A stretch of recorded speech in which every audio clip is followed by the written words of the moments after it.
السلام علیکم دوستوں، امید ہے آپ سب خیریت سے ہوں گے۔ جیسا کہ آپ جانتے ہیں ہم صحیح بخاری کی حدیث پڑھ رہے ہیں۔ آج ہم پڑھ رہے ہیں ننگے ہو کر غسل کرنا اور کپڑا باندھ کر غسل کرنا کیسا ہے۔ اور بحث بن حکیم نے اپنے والد سے، انہوں نے بحث کے دادا سے حیدہ سے، وہ نبی کریم صلی اللہ علیہ وسلم سے روایت کرتے ہیں کہ آپ صلی اللہ علیہ وسلم نے فرمایا، اللہ لوگوں کے مقابلے میں زیادہ مستحق ہے کہ اس سے شرم کی جائے۔ حدیث نمبر 278۔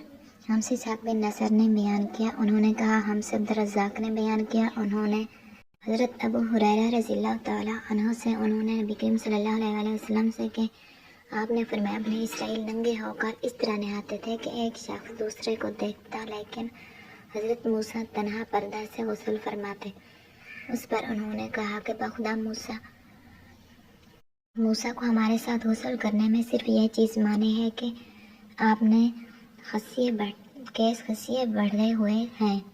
ایک مرتبہ موسیٰ علیہ السلام غسل کرنے لگے اور آپ نے کپڑوں کو ایک پتھر پر رکھ دیا، اتنے میں پتھر کپڑوں کو لے بھاگا اور موسیٰ بھی اس کے پیچھے بڑی تیزی سے دوڑے۔ آپ کہتے جاتے تھے، اے پتھر میرا کپڑا دے، اے پتھر میرا کپڑا دے۔ موسیٰ علیہ السلام کو ننگا دیکھ لیا اور کہنے لگے کہ بخدا موسیٰ کو کوئی بیماری نہیں، اور موسیٰ علیہ السلام نے کپڑا لیا اور پتھر کو مارنے لگے۔ ابو ہریرہ رضی اللہ تعالیٰ عنہ نے فرمایا کہ بخدا اس پتھر پر 6-7 مار کے نشان باقی ہیں۔ آج کی ہماری یہ ویڈیو یہاں پر ختم ہوتی ہے۔